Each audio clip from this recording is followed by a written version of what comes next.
एक और चीज़ जो हाल-फिलहाल के सर्वेक्षणों में सामने आती है, वो ये कि विधानसभा चुनाव में भाजपा की चाहे जो स्थिति हो, जब लोकसभा का चुनाव होगा, तो भाजपा को बढ़त रहेगी।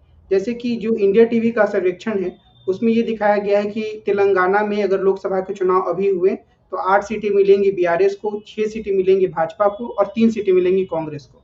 तो ये जो एक प्रवृत्ति है भाजपा समर्थक टीकाकारों का, चैनलों का भी, और जो अध्ययन से भी सामने आता है, उसको आप किस नज़रिए से देखते हैं? देखिए, ये हम आमतौर पे इस पे 2018 में जो हुआ था और उसके बाद 2019 में के चुनाव में जो हुआ, ये उसका बहुत ज्यादा असर है इस प्रवृत्ति के ऊपर। ये प्रवृत्ति उससे बहुत ज्यादा प्रभावित है। 2018 में भाजपा विधानसभा चुनाव हार गई थी और लेकिन 2019 में लोकसभा चुनाव उन्होंने जमकर जीता था। इस बीच में नरेंद्र मोदी की लोकप्रियता रेटिंग एजेंसियों के जरिए कई तरह से स्थापित की गई और उनको उसको कभी भी 60-65% से नीचे नहीं जाने दिया गया। मैं ये नहीं कह रहा हूं कि ये नरेंद्र मोदी लोकप्रिय नेता नहीं है या उनकी लोकप्रियता में बड़ी गिरावट आई है, लेकिन मैं इतना जरूर मानता हूं कि उसके उस रेटिंग को कायम रखने में एक तरह के प्रबंधन की भूमिका भी है, आंकड़ों के प्रबंधन की भी भूमिका है। अभी हाल ही में मैंने नई परख के मंच पे पहले भी इस बात का जिक्र किया था, लेकिन मैं इस बात का फिर से इस बात को बार बार इसका जिक्र करने की आवश्यकता है। ये हमारे हमारे और आपके मित्र संजय कुमार हैं, उन्होंने एबीपी चैनल पे मेरी उपस्थिति में और सी वोटर के यशवंत देशमुख की उपस्थिति में इस ये अवलोकन पेश किया कि भाजपा इस बात को समझ गई है कि 2018 और 19 में जो हुआ था वो 2023 और 24 में उसी तरीके से नहीं दोहराया जा सकता। यानी 23 अगर भाजपा हार भी जाए तो कोई चिंता नहीं करनी चाहिए कि 24 में वो उतनी ही जबरदस्त तरीके से जीत जाएगी। उन्होंने कहा अब ऐसा मुमकिन नहीं है। इसीलिए भाजपा की पूरी कोशिश ये है कि वो 2023 को किसी तरह 2018 की तरह हाथ से न निकलने दे, ताकि उसके ऊपर 2024 में 2019 जैसा प्रदर्शन करने का दबाव ना हो। देखिए, मैं नई परख के विश्लेषण करके बता चुका हूं कि 2019 जैसा प्रदर्शन करने के लिए भारतीय जनता पार्टी को 11 बड़े राज्यों में 90% से ज्यादा का स्ट्राइक रेट प्राप्त करना होगा और 6 राज्यों में 46-47% का स्ट्राइक रेट प्राप्त करना होगा, जो कि अपने आप में बहुत मुश्किल है। तत्कालीन परिस्थितियों में यह हो पाया था, आज की परिस्थितियों में कितना हो पाएगा, इसमें 10 या 12% की या 15% की गिरावट भी भारतीय जनता पार्टी को बहुमत से 40-50 सीटें नीचे ले आएगा। तो यह भाजपा के सामने एक बड़ी जबरदस्त समस्या है। इसीलिए भाजपा पूरी कोशिश कर रही है कि 2023 का परिणाम 2018 जैसा न हो, कुछ उससे बेहतर किस्म का परिणाम हो। अब वो कितना बेहतर हो, चुनाव क्योंकि मध्य प्रदेश में तो लगता नहीं कि भाजपा अपने मकसद में कामयाब होगी।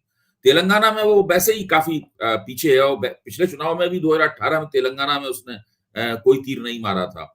राजस्थान में भी वो चुनाव हार गई थी। इस बार देखिए राजस्थान में क्या होता है। कहा जाता है राजस्थान में एक पार्टी लगातार 2 बार चुनाव नहीं जीतती है लेकिन राजस्थान में जाके अगर आप लोगों से बातचीत करें तो वो कोई गारंटी देने को तैयार नहीं है कि भारतीय जनता पार्टी वहां चुनाव जीत सकती है। और छत्तीसगढ़ में तो भाजपा कांग्रेस से बहुत पीछे। हालाँकि जो संजय कुमार ने कहा, उसके पहले मैं आपकी एक टिप्पणी को जोड़ना चाहूँगा, जिसमें आप बार-बार इस बात को रेखांकित करते हैं कि अगर कोई बड़ी घटना नहीं हुई, जैसा जी कि 2019 के चुनाव के समय हुआ था तो। जी। तो संजय कुमार इस पॉइंट को शायद ऐड नहीं कर रहे कि कोई बड़ी घटना हो भी सकती है। कुछ चीज़ें ऐसी हो सकती हैं जिसके हो कारण सकता से है। देखिए, बड़ी पिछली बार बालाकोट स्ट्राइक की वजह से एक देशभक्ति का एक उछाल भारतीय जनता पार्टी को प्राप्त हुआ था। भाजपा ने अपने चुनाव प्रचार को का भी फोकस उसके ऊपर किया और उसने उसमें कामयाबी भी हासिल की। मैं इस बात को मानता हूं। लेकिन मैं समझता हूं कि ये मानना है कि ऐसी प्रवृत्ति होगी तो दोबारा बिल्कुल एकदम वैसा ही फिर से हो जाएगा, हूबहू वो चीज दोबारा दोहराई जाएगी, एकदम फिर से एक तरफा चुनाव हो जाएगा, ये मानना भी उचित नहीं है। भाई, इतिहास अपने आप को दोहराता है, लेकिन हम तो कार्ल मार्क्स की वो कहावत जानते हैं ना कि इतिहास अपने आप को दोहराता है। तो कैसे कैसे दोहराता है? एक बार वो ट्रेजेडी की तरह दोहराता है, दूसरी बार फार्स की तरह दोहराता है। यानी इतिहास एक बार अपने आप को एक त्रासदी की तरह दोहराता है और दूसरी बार एक प्रहसन की तरह दोहराता है। इसका मतलब ये है कि इतिहास दोहराता है, लेकिन ठीक ठीक उसी तरह नहीं दोहराता है जिस तरीके से उसकी पहले की नकल नहीं होता है बिल्कुल। तो पता नहीं उसका असर कैसा हो सकता है भाजपा को उसमें थोड़ा फायदा मिल जाए, हो सकता है पूरा फायदा ना मिले। तो कुछ कहा नहीं जा सकता क्योंकि अभी 10 साल की एंटी इनकम्बेंसी जमा है। 2019 में स्थिति ये थी कि विपक्षी दलों की कोई एकता नहीं थी। इस बार विपक्षी दलों की एकता भी भाजपा के खिलाफ है, जो बिल्कुल एक नई, पिछले 10 साल की राजनीति की एक नई घटना है। फिर जगह जगह कास्ट सेंसस का माहौल है, उससे बिहार की जातिगत जनगणना से जो माहौल बना है, वो भी माहौल एक तरह से परिस्थिति को, हवा को बदल रहा है। तो और 10 साल से एक एंटी इनकम्बेंसी सरकार के खिलाफ स्वाभाविक रूप से जमा हो जाती है। तो बहुत सारी समस्याएं हैं। 2019 के मुकाबले महंगाई और बेरोजगारी काफी ज्यादा है। तो बहुत सारी ऐसी बातें हैं जिनको आप नजरअंदाज नहीं कर सकते। ये नहीं कह सकते कि इन सब के बावजूद भी ऐसा हो जाएगा। मैं मान के चलता हूं कि देखिए, राजनीति में सब कुछ हो सकता है। अभी लोकसभा चुनाव में काफी दिन है। हो सकता है कि भारतीय जनता पार्टी को ऐसा कोई मुद्दा मिल जाए, इससे वो उत्तरोत्तर लगातार वो उसकी संभावनाओं में इजाफा होता चला जाए, और फिर वो जो अप्रैल में वोट पड़ेंगे, मई में सरकार बने, मई में वोट पड़ेंगे, मई में गिनती होगी, तो उस वक्त तक पहुंचते पहुंचते फिर से वो उसी मुकाम पे पहुंच जाए जिस मुकाम पे 2019 में थी। लेकिन इस प्रकार की संभावनाएं तार्किक दृष्टि से देखने पर कमजोर प्रतीत होती हैं। और इसमें ये भी कहा जा सकता है कि पिछले महीनों में प्रधानमंत्री मोदी ने जो कोशिशें की, उसमें वो चीजें नहीं जुड़ती हैं, जैसे महिला आरक्षण को लागू करना या फिर G20 करना। अब देखिए, अगर महिला आरक्षण कानून बनते ही उसको लागू भी कर दिया जाता, महिला आरक्षण कानून बनाया गया और भविष्य के ऊपर उसको लागू करना छोड़ दिया गया। अब G20 वगैरह कुछ इस तरह की चीजें हैं जिनसे आपके वोट नहीं बढ़ते। मैं ये मानता हूं कि वोट, जो भारत के मतदाता है, वो पिरामिड की शक्ल में है। जो ऊपर का हिस्सा है, यानी ऊपर के 15-20% मतदाता हैं, वो पहले से नरेंद्र मोदी से काफी प्रभावित है, और G20 ने, महिला आरक्षण ने, या 5 ट्रिलियन इकोनॉमी या चंद्रयान, इनकी वजह से फिर से मेरे ख्याल से मोदी जी के साथ हैं। लेकिन जी वो मतदाता संपन्न किस्म के हैं, वो महंगाई प्रूफ भी हैं, वो बेरोजगारी प्रूफ भी हैं, उन पर चीजों का असर नहीं पड़ता। उनकी आमदनी 3 लाख, 4 लाख, 5 लाख रुपए प्रति महीने के है, लेकिन उनकी संख्या बहुत कम होती है, क्योंकि पिरामिड ऊपर सकरा होता चला जाता है ना, तो वहां पे संख्या बहुत कम होती है। उनके वोटों से आप चुनाव नहीं जीत सकते। वो लोग माहौल बोलते हैं, पढ़े लिखे लोग हैं, प्रभावशाली लोग होते हैं, तो माहौल बनाने में तो मदद करते हैं, लेकिन वो वोट चुनाव नहीं जिता सकते आपको पूरे देश के पैमाने पर।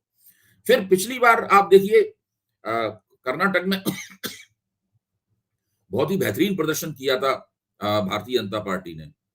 मुझे नहीं लगता कि भारतीय जनता पार्टी कर्नाटक में फिर से अच्छा प्रदर्शन कर सकती है, मैं मानता हूं, लेकिन कोई जरूरी नहीं है कि उतनी ही सीटें दोबारा आ जाएं। ये जो पूरा विचार है कि 2019-2024 में 100% दोहराया जाएगा, इस विचार में मुझे खामी दिखती है। एक आखिरी सवाल मुस्लिम मतों को लेकर है। जो इंडिया टीवी ने जो अपना सर्वेक्षण किया, उसमें उन्होंने एक प्रश्न रखा कि मुसलमान सबसे ज्यादा किस नेता को प्रधानमंत्री के रूप में देखना चाहते हैं। मुझे लगता है कि शायद ये सवाल भी थोड़ा अलग तरह के मैसेज देने के लिए है, लेकिन 52% से ज्यादा लोगों ने राहुल गांधी का नाम लिया। तो और आज एक नेता भी वापस लौटे, इमरान मसूद, हालांकि वो एक क्षेत्र के नेता हैं, पश्चिमी उत्तर प्रदेश के, लेकिन क्या इससे ऐसा लगता है कि जो उत्तर प्रदेश की राजनीति है, उसमें जो कांग्रेस पर निर्भरता है वो समाजवादी पार्टी की बढ़ सकती है, या उसके सामने एक ऐसी तस्वीर आ सकती है कि आपको कांग्रेस के साथ गठबंधन करना ही है अगर आपको सही तरीके से चुनाव जो कमल, नई भारत के मंच पे मैं कई बार कह चुका हूं कि भारत जोड़ो यात्रा ने मुसलमान समुदाय, मतदाता समुदाय के अंदर कांग्रेस की छवि को बहुत सुधारा है। जो उसका मुख्य संदेश था कि मैं मोहब्बत की दुकान खोलने के लिए आया हूं, वो तो सीधे सीधे मुसलमान मतदाताओं जिनके खिलाफ नफरत की लहर चल पड़ी है पिछले 10 साल में, और इस सरकार द्वारा और इस सरकार के समर्थकों द्वारा चलाई गई है, उसी को संबोधित थी। उत्तर प्रदेश में भी, दिल्ली में भी, सब जगह मेरा मानना है कि मुसलमान मतदाता कांग्रेस को हमदर्दी की निगाह से देख रहे हैं। इसीलिए बहुत जरूरी हो जाता है, अगर मुसलमान मतदाताओं का बंटवारा नहीं चाहिए इंडिया गठबंधन को, तो दिल्ली में भी आम आदमी पार्टी के साथ कांग्रेस का गठजोड़ होना जरूरी होगा। इसी तरीके से उत्तर प्रदेश में भी कांग्रेस का गठजोड़ होना, कांग्रेस का समाजवादी पार्टी से गठजोड़ होना बहुत जरूरी होगा। इस बात को कांग्रेस भी समझती है, इस बात को समाजवादी पार्टी भी समझती है, इस बात को आम आदमी पार्टी भी समझती है। और जहां तक आम आदमी पार्टी के सवाल है, मैं ये मानता हूं ऐसा होना चाहिए, और ऐसा व्यवहारिक भी मुझे लगता है कि इस कांग्रेस के साथ उसके सीटों के तालमेल की एक पैकेज डील होनी चाहिए।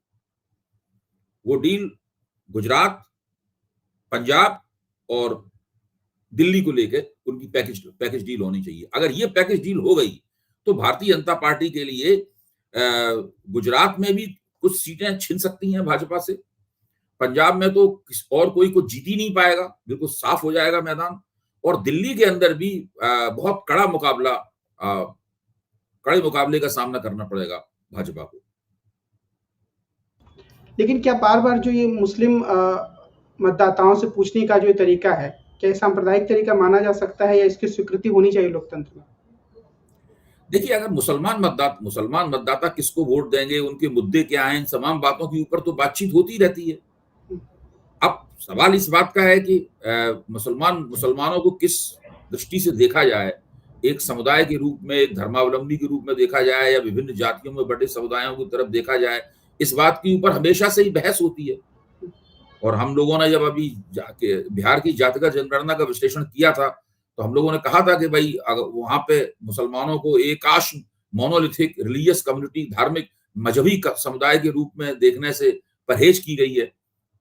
तो वो एक अलग तरीका है देखने का, जो कि संविधान सम्मत और सही तरीका है उस तरह से देखने का। अगर देश को आप सांप्रदायिक राजनीति से बचाना चाहते हैं, अगर मुसलमानों को भी उस सांप्रदायिक राजनीति के चक्कर में फंसने से बचाना चाहते हैं, तो उनका जो सामाजिक आर्थिक पहलू है उनके ऊपर ज्यादा जोर देना चाहिए, उनकी जो मजहबी पहचान है उसके ऊपर कम जोर देना चाहिए। तो ये सब बातें हैं, लेकिन इस जो सर्वे करने वाले हैं वो एक तीर से दो शिकार करना चाहते हैं। अगर वो जब सर्वे में कहते हैं कि मुसलमान राहुल गांधी को चाहते हैं, तो सोचते हैं हो सकता है हिंदुओं में इसके खिलाफ कोई प्रतिक्रिया हो जाए, तो लोग कहेंगे अच्छा ये मुसलमान इसको बनाना चाहते हैं प्रधानमंत्री, तो हम इसको प्रधानमंत्री के तौर पर नहीं देखेंगे। इस प्रकार की उन्हें उम्मीदें होंगी। लेकिन मुझे लगता है कि जो मौजूदा माहौल है वो इस प्रकार की जो छिछली और ओछी किस्म की जो तरकीबें हैं, इनके आधार पर अपने आप इनसे प्रभावित होने वाला है नहीं। तो आज की बातचीत को हम यहीं विराम देते हैं, और अगर अभी तक आपने नई परख चैनल को सब्सक्राइब नहीं किया है तो आप इसे जरूर सब्सक्राइब करें, हमारे साथ जुड़ें। हम कल फिर मिलेंगे और प्रोफेसर अभय कुमार दुबे से देश की राजनीति के बारे में और उससे जुड़े कुछ महत्वपूर्ण उलझनों, महत्वपूर्ण सवालों के बारे में बातचीत करेंगे। अभय सर, आज की बातचीत के लिए बहुत बहुत धन्यवाद। नमस्कार।